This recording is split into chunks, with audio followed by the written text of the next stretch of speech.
Om Swastiastu, saya Putu Sunita Kaputra, absen 24. 11 akan presentasi tentang analytical exposition. Number 1, the definition. The definition: analytic exposition text is an English text whose content are logical argument from the author regarding a problem that needs attention. 2. The purpose: a social function. To convince the reader that the topic present was an important topic to be discussed or gained attention by way of providing argument or opinions that support the main idea or topic.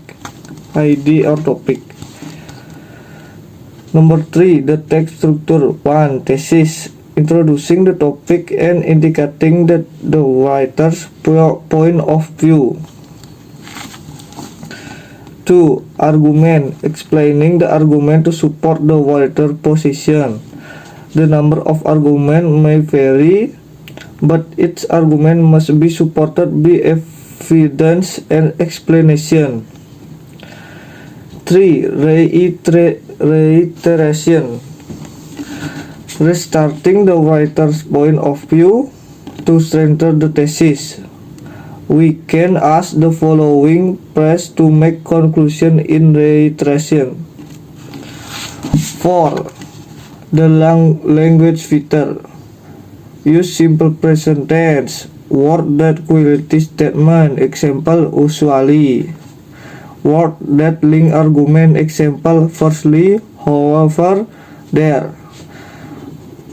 Modal auxiliaries tertor, example can, could, should. Connector, example then, after, that.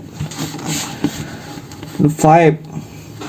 Kinds of in daily life. News exposition, eksposisi berita. Comparative exposition, perbandingan. Opposition exposition, pertentangan. Definition exposition, definisi.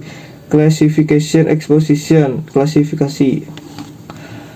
Number 6, example analysis. Title: homeschooling. Thesis: I do not think that a homeschooling system is the best education system to use.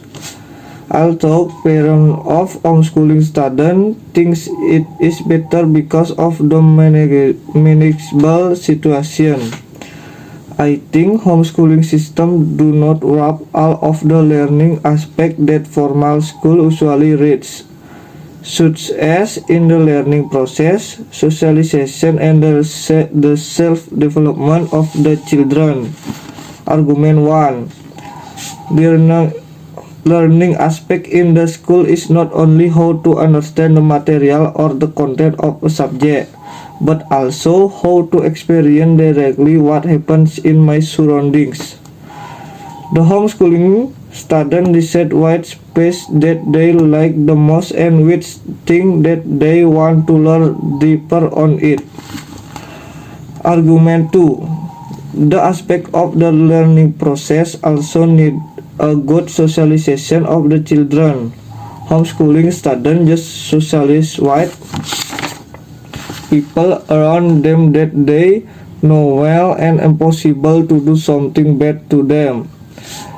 They do not experience having a good response to like something happen around to them, which is important as social beings. Argument 3. Finally, one-to-one learning that is applied in a homeschooling program does not guarantee that the children have a good development to face their real future.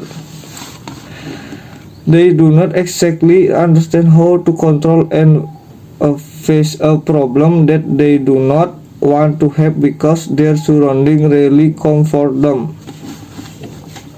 Conclusion: the standard of linear learnings in this system makes student not education successful.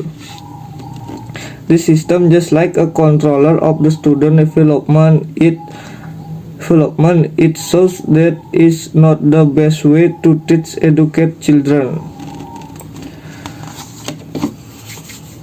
Sekian presentasi dari saya. Jika ada salah kata, mohon dimaafkan. Terima kasih.